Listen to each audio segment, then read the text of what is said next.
Hello. কেমন আছো? জি, কে বলছেন? বলো তো আমি কে? দেখুন, আপনার নাম্বার এবং ভয়েস দুটাই আমার কাছে অপরিচিত। প্লিজ কাইন্ডলি একটু বলবেন আপনি কে? ভাই চেষ্টা করে দেখো একবার। চেষ্টা করছি, পারছি না। বলেন, নাম বলেন। আমি মিলি। কোন মিলি?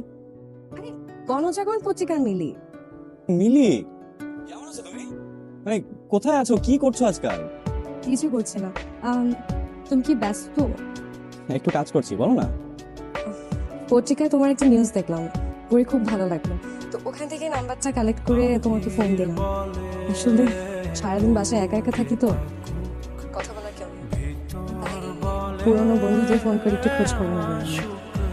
সারাক্ষণ বাসায় একা থাকো কেন? কোনো জব টপ করছো না? সবসময় কি সবকিছু ইচ্ছা করলে করা যায়? ইচ্ছা করলেই করা যায় না কেন?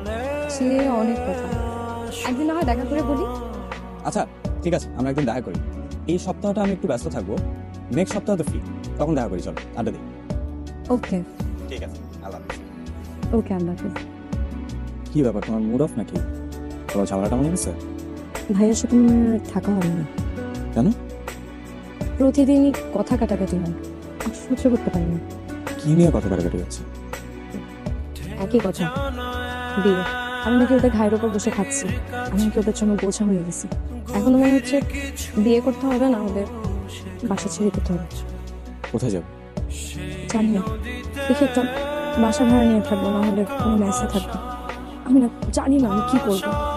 আমি যদি ওর বাসায় কয়দিন থেকে আমি একদম পাগল হয়ে যাবো। আমি আমি কিছু একটা করে ফেলবো। কিছু একটা করে ফেলবো মানে? তো তুমি হুটহাট কোনো ডিসিশন নিবা না বলে দিলাম। একটু ঠান্ডা হও। কত সহ্য করবো। চল, তোমার একটা জিনিস দেখে। আচ্ছা।